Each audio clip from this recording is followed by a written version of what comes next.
Let me tell you something that stopped me cold the first time I saw the data. There is a single fitness test, one number die, that predicts your risk of dying from all causes better than almost any other metric your doctor currently measures.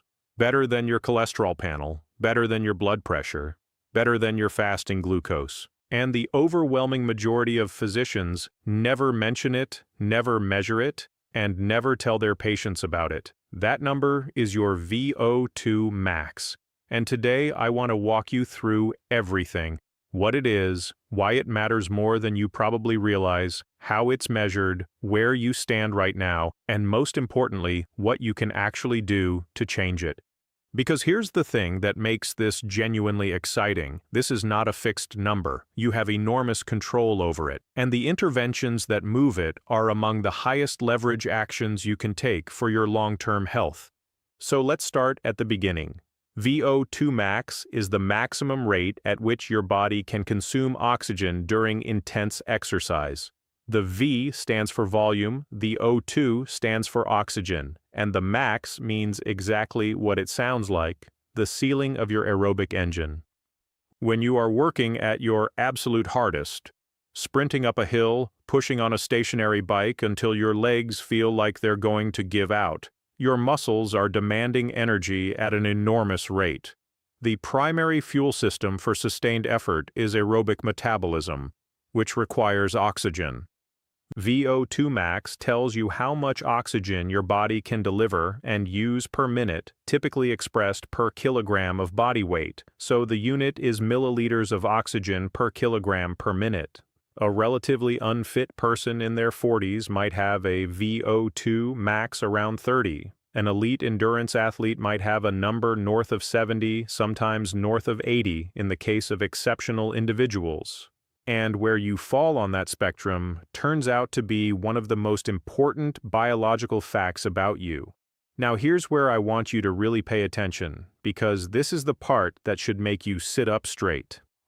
In 2018, a landmark study was published in JAMA Network Open. It followed over 122,000 patients who underwent treadmill exercise testing. The researchers categorized these patients into fitness groups based on their VO2 max, low, below average, above average, high, and elite. Then they tracked mortality over time, and the results were staggering. When you compared the least fit group to the most fit group, the mortality difference was massive. Going from the bottom 25% of fitness to above average fitness cut the risk of death dramatically, more than quitting smoking, more than treating high blood pressure, more than most pharmacological interventions we have. But here's what really jumped out at me. There was no upper ceiling on the benefit. Even going from just low fit to moderate fit produced a larger mortality reduction than almost any drug we prescribe, and the effect held across age, sex, and presence or absence of cardiovascular disease. Fitness was the single most powerful predictor of survival in that entire cohort. And this wasn't a single study in isolation. This finding has been replicated in study after study over the past 3 decades. The Cooper Center Longitudinal Study, one of the longest-running fitness databases in the world, has shown the same pattern. Being highly fit in midlife is one of the strongest predictors of surviving into old age without disability and without major chronic disease. The mechanisms make complete physiological sense once you understand them. A high VO2 max means your heart is a powerful, efficient pump. It means your peripheral vasculature, the network of blood vessels supplying your muscles and organs, is healthy and responsive. It means your mitochondria, the organelles inside your cells that produce energy, are numerous and functional. It means your body handles metabolic stress well, which correlates directly with insulin sensitivity, inflammation, and hormonal balance. A high aerobic capacity is essentially a proxy for the health of your entire cardiovascular and metabolic system. When that system is robust, everything downstream tends to work better. Your brain, your immune function, your recovery from illness. When that system is impaired, the consequences compound in every direction. So, how do you actually measure VO2 max? The gold standard is a maximal exercise test, usually performed on a treadmill or a stationary bike, in which you wear a mask that captures all of your exhaled air. A metabolic analyzer measures the oxygen and carbon dioxide content of that exhaled air in real time. You start at a low intensity, and the workload increases every few minutes until you can no longer continue. During the last minute of all-out effort, when your oxygen consumption has plateaued despite increasing workload, that's your VO2 max. It's called a maximal test for obvious reasons, and it requires a genuine all-out effort. Most academic medical centers and some sports performance facilities have the equipment to do this properly. If you can get access to one of these tests, I strongly recommend it. Not because the number itself is magical, but because knowing your actual VO2 max gives you a precise baseline from which to measure progress. And as I'll talk about shortly, progress on this metric is among the most meaningful improvements you can make to your health span. But I also want to be realistic. Most people don't have easy access to a metabolic cart. And that's okay, because there are validated alternatives. One of the simplest is the Rockport Walk Test, which just requires you to walk 1 mile as fast as you can on a flat surface, then use a formula that incorporates your finishing time, your heart rate at the end, your age, and your weight to estimate your VO2 max. It's not perfect, but it's reasonably accurate and can be done by almost anyone. Another option is the Norwegian University of Science and Technology has developed what's called the CERG calculator. You can find it online, which estimates VO2 max based on resting heart rate, waist circumference, exercise frequency, and a few other inputs. Again, not perfect, but a reasonable approximation. Wearable devices like Garmin and Apple Watch now offer VO2 max estimates based on heart rate variability and exercise data. These have gotten meaningfully better in recent years and can be a useful way to track trends over time, even if the absolute values aren't as accurate as a lab measurement. The key is to use the same method consistently so that you're measuring change in a reliable way. Now I want to give you a sense of what good looks like across different ages and sexes, because this is context that most people desperately need. The American College of Sports Medicine publishes normative data for VO2 max by age and sex. For men in their 40s, a below-average VO2 max would be roughly under 34 milliliters per kilogram per minute. Average is somewhere around 37 to 42, and above average starts creeping past 43. Men in their 50s see those numbers drop by about 5 to 8% per decade. That's the natural decline that happens with aging, partly because maximum heart rate decreases and partly because other cardiovascular changes accumulate. For women in their 40s, the numbers are somewhat lower because of physiological differences in muscle mass and hemoglobin. Below average might be under 27, average around 30 to 35, above average above 36. Now here's the critical point. Your goal is not to be average.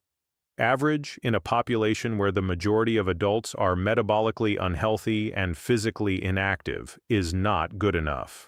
What I encourage people to think about is what I call the Centenarian Decathlon. Not the actual athletic event, but a mental model for figuring out what physical capabilities you need to maintain in the last decade of your life and then working backwards from there. If you want to be able to carry your groceries up the stairs at 80, walk unassisted, play with grandchildren, travel, those activities all have metabolic and muscular prerequisites. And if you want to maintain those capacities at 80, given the natural decline in VO2 max over decades, you need to start with a significantly higher number now. This is not about vanity or athletic ego. It's about functional longevity. Let me shift now to something that I think is underappreciated even within the fitness and sports science communities. The distinction between VO2 max and other components of aerobic fitness, particularly what's called lactate threshold, and why both matter enormously for your health and your training. VO2 max sets the ceiling on your aerobic engine, but lactate threshold determines how much of that ceiling you can sustain for extended periods. Your lactate threshold, more precisely your lactate threshold 2 or your anaerobic threshold, is the exercise intensity at which lactate begins to accumulate in your blood faster than you can clear it. Below this threshold, you can exercise for hours. Above it, you're on a biological clock that runs out in minutes. Elite endurance athletes are special not just because they have high VO2 max values, but because their lactate threshold occurs at a very high percentage of their VO2 max, sometimes 85 or 90%. An untrained person might hit their lactate threshold at 50 to 60% of VO2 max. This means two people with the same VO2 max can have dramatically different sustainable performance and dramatically different metabolic responses to exercise. From a health perspective, training at and around the lactate threshold is one of the most powerful stimuli for improving both VO2 max and metabolic health. Which brings me to the training piece, because this is where theory meets practice and where you can actually make a meaningful difference in your life. There is a robust literature on how to improve VO2 max, and the good news is that the interventions are available to almost everyone who is healthy enough to exercise. I want to walk through three main approaches, because the evidence for each is strong and they work through slightly different mechanisms. The first is high-intensity interval training, or HIIT. This is probably the most time-efficient method for improving VO2 max, and it's been studied extensively. The basic concept is simple. You alternate between periods of intense effort and periods of recovery, but the details matter a great deal. The most effective protocols for improving VO2 max specifically are those that spend meaningful time at or near your VO2 max intensity. Norwegian researchers, particularly a group led by Jan Hoff and Ulrich Wissler, have done some of the most important work here. Their 4x4 protocol involves 4 bouts of 4 minutes at 85 to 95% of maximum heart rate, separated by 3-minute recovery periods. It sounds brutal, and it is, but the research consistently shows it drives substantial improvements in VO2 max in both trained and untrained individuals, in people with heart disease, in older adults. The population range across which this protocol has been validated is remarkable. Another well-studied format is shorter intervals, 30 seconds on, 15 seconds off, at genuinely maximal effort. This produces strong results as well. The common thread is that you need to spend time at intensities that are genuinely challenging for your cardiovascular system. Light jogging and walking, while valuable for other reasons, are not potent stimuli for raising VO2 max. The second approach is what's called Zone 2 training, and I want to spend a moment on this because it's often misunderstood. Zone 2 refers to a low to moderate intensity of aerobic exercise, roughly the intensity at which you can hold a conversation, but your breathing is somewhat elevated. This is below the first lactate threshold. Training in this zone for extended periods, we're talking 45 minutes to an hour and a half, multiple times per week, produces profound adaptations in mitochondrial function, fat oxidation, and capillary density. It doesn't raise your VO2 max as quickly as high-intensity work, but it builds the aerobic base that makes your entire system more efficient. It also has extraordinary cardiovascular health benefits and is extremely sustainable because the recovery demand is low. Many elite endurance athletes spend 80% or more of their training time in Zone 2, reserving the high-intensity work for a minority of sessions. For someone who is trying to improve VO2 max and overall aerobic health, a combination of consistent Zone 2 volume and 2 or so high-intensity sessions per week is probably the optimal approach.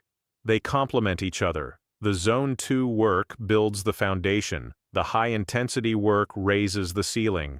The third approach worth mentioning is simply consistent aerobic exercise across time. There is compelling evidence that VO2 max is highly responsive to training, but that consistency over months and years is what drives the largest improvements. A 12-week HIIT program will absolutely improve your VO2 max, but the athlete who has been training consistently for 5 years has a substantially higher ceiling, not just because of the direct training effects, but because of the cumulative structural adaptations: increased cardiac chamber size, increased stroke volume, denser capillary beds, greater mitochondrial content. These structural changes don't happen in weeks. They happen over years. This is one of the reasons I think the single most important thing you can do from a longevity standpoint is not find the perfect training protocol, but find a form of exercise you enjoy enough to sustain for decades.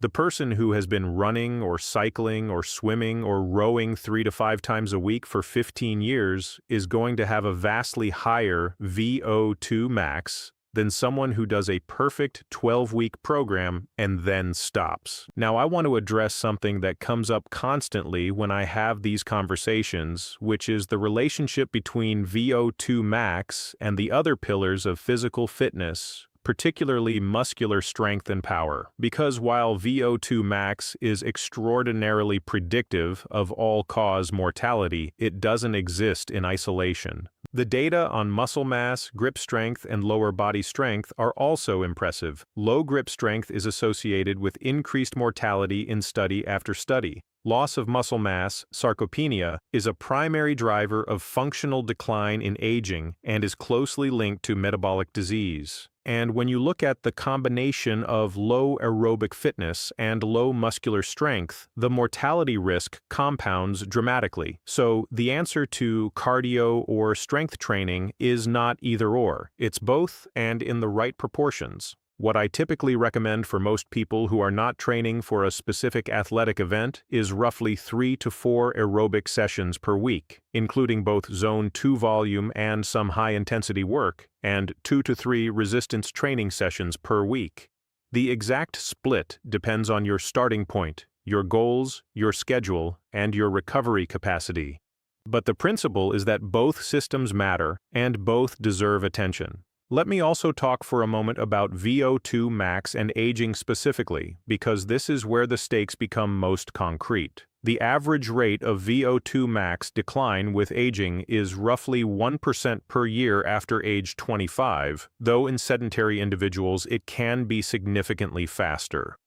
By the time a sedentary person reaches their 60s and 70s, they may have lost 40 to 50% of their aerobic capacity from their peak. This is not a trivial number. It means they may be operating dangerously close to the threshold at which basic activities of daily living, climbing stairs, carrying bags, getting up from the floor, become physiologically challenging. This is the edge where independence is lost. Conversely, individuals who maintain consistent aerobic training throughout their lives can preserve VO2 max at levels that would be considered above average or even exceptional for people decades younger. The research on masters athletes is striking in this regard. Well-trained individuals in their 60s and 70s routinely show aerobic capacities that exceed sedentary 30-year-olds. This is not magic, it's the compounding of consistent training over time, and it's one of the most powerful pieces of evidence we have for why the time to start investing in aerobic fitness is always right now, regardless of your age. There's also an important and often underappreciated genetic component to VO2 max that I want to be honest about. Some people are born with better aerobic machinery than others. The heritability of VO2 max is estimated to be somewhere between 40 and 50%, meaning roughly half the variance between individuals is explained by genetics. Some people respond to identical training programs with huge gains in VO2 max. Others respond modestly. This is real and it matters, but I don't think it changes the core message. Even if you're a low responder genetically, the improvement you can achieve through consistent training is still clinically meaningful, and, perhaps more importantly, The same training that improves VO2 max is producing all those downstream health benefits: improved insulin sensitivity, reduced inflammation, better mitochondrial function, regardless of how dramatically your test number changes. The test is a proxy for the underlying biology, and the biology is what we're really trying to optimize. Something I also want to address is the role of body composition in VO2 max, because it's often misunderstood. Remember that VO2 max is expressed relative to body weight. So if your oxygen-consuming machinery stays the same but you lose body fat, your VO2 max in relative terms goes up. Conversely, if you gain fat mass, your relative VO2 max goes down, even if your absolute aerobic capacity hasn't changed. This is one of many reasons why maintaining a healthy body composition, particularly avoiding excess fat mass, has such broad health implications.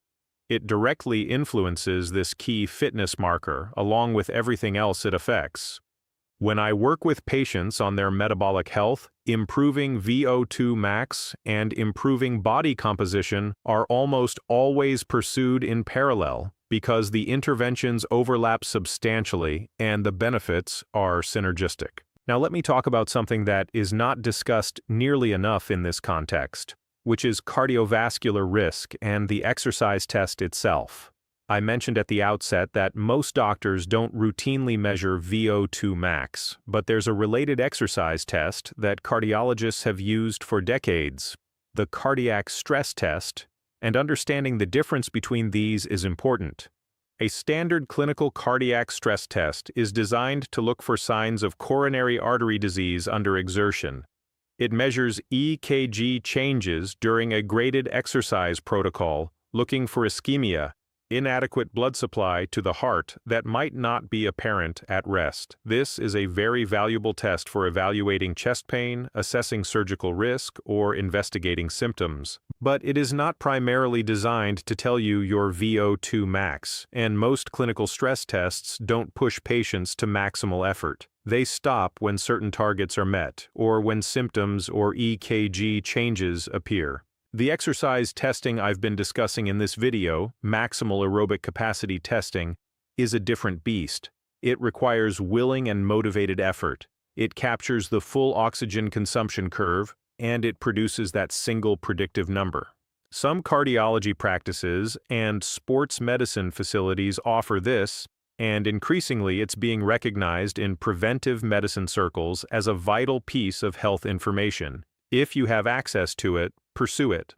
Let me also address the question of where to start if you are currently quite unfit, because I don't want this video to feel inaccessible. If your current level of aerobic fitness is low, maybe you get winded climbing a flight of stairs, maybe you haven't exercised consistently in years, the path forward is actually clear and the returns are fastest at the beginning. The dose-response curve for aerobic fitness improvements is steepest at the low end. Going from very unfit to moderately fit produces a larger relative risk reduction in mortality than going from moderately fit to highly fit. This is perhaps the most encouraging piece of data in this entire literature. You do not need to become an athlete to dramatically lower your risk. You need to move from the bottom category to the next one. The way to do that safely and sustainably is to start with low-intensity aerobic activity, walking briskly, cycling at a comfortable pace, swimming easily, and to build gradually. Consistency over 6 to 12 weeks will produce measurable improvements. As your fitness improves, you can begin to incorporate more structured higher-intensity work. But the first priority is just to establish the habit and build the aerobic base. If you are significantly deconditioned or have any cardiovascular risk factors, please work with your physician before starting a high-intensity program. A baseline evaluation is reasonable and appropriate. On the other end of the spectrum, if you're already moderately fit and you want to take your VO2 max to the next level, the conversation shifts. At higher fitness levels, improvements become harder to achieve and require more targeted programming. This is where understanding the details of interval training, the specific work-to-rest ratios, the intensity targets, the periodization over weeks and months becomes important. It's also where working with a coach or following a structured training plan can make a meaningful difference, because most people at higher fitness levels hit plateaus precisely because they're not introducing the right stimulus at the right time. Progressive overload, the same principle that governs strength training, applies equally to aerobic fitness. You need to continually challenge your system in ways that are just beyond what it can comfortably handle, and you need adequate recovery so that the adaptations can be expressed. One more thing I want to cover before we wrap up is the interaction between VO2 max, sleep, and recovery, because this is a systems conversation, and those systems don't operate in isolation. Sleep is when the majority of physiological adaptation happens. Whether you're talking about strength gains from resistance training or aerobic adaptations from cardio, the body is doing most of the rebuilding during deep sleep. Growth hormone is released, protein synthesis is upregulated, mitochondrial biogenesis occurs. Chronic sleep deprivation impairs aerobic performance, raises perceived exertion at any given workload, blunts training adaptations, and accelerates the biological aging of your cardiovascular system. This is not a minor effect. I have had patients who were doing everything right with their training, but whose VO2 max was stagnant or declining, and the primary explanation was insufficient or poor quality sleep. Once sleep was addressed, usually through a combination of sleep hygiene, managing sleep apnea, and addressing underlying anxieties, fitness metrics improved without any change to the training itself. Sleep is not optional for anyone who is serious about their health or their fitness, and it is certainly not something you can compensate for with more training. Stress also matters in ways that are directly mechanistic. Chronic psychological stress elevates cortisol chronically, and cortisol at elevated levels over time suppresses the cardiovascular adaptations you're trying to drive with exercise. It impairs recovery, elevates resting heart rate, promotes visceral fat accumulation, all in opposition to the changes you want. This doesn't mean that stress eliminates the benefits of exercise. Far from it, exercise is one of the most effective interventions we have for managing stress response. But it does mean that people under extreme sustained stress should be thoughtful about how aggressively they push training intensity, because the recovery capacity may be impaired and the risk of overreaching is higher. Let me bring this all together now. The exercise test that predicts early death is a VO2 max measurement. It reflects the integrated health of your cardiovascular system, your lungs, your muscles, and your metabolism. The data showing its predictive power for all-cause mortality are among the most compelling in preventive medicine. It is modifiable through consistent aerobic exercise, particularly a combination of Zone 2 training and high-intensity interval work. It takes time to improve meaningfully, but can change substantially over months and years of dedicated effort.